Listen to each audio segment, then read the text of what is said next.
কিন্তু প্রতিদিন যেখানে সন্ধে 7টা থেকে 7:30টার মধ্যে সে বাড়ি ফিরে আসে, সেদিন রাত 8টা বেজে গেলেও ফিরল না বাড়িতে সে।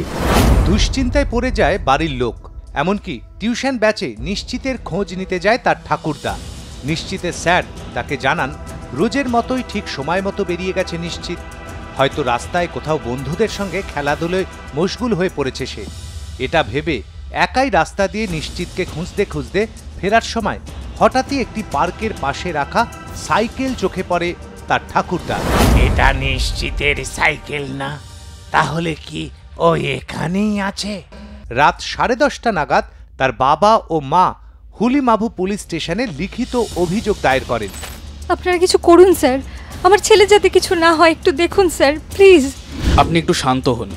আপনাদের মনের অবস্থা আমি বুঝতে পারছি, কিন্তু ঘটনাটা সম্পূর্ণ খুলে না বললে আমরা ইনভেস্টিগেশন শুরু করতে পারবো না। বলছি স্যার আমার ছেলে নিশ্চিত আজ বিকেল থেকে মিসিং। কোথাও ওকে খুঁজে পাচ্ছি না। শুধু ওর ওই সাইকেলটা ওই পার্কের কাছে। নিশ্চিতের বাবা বিকেল 5টা থেকে রাত পর্যন্ত সমস্ত ঘটনা খুলে বলে পুলিশকে।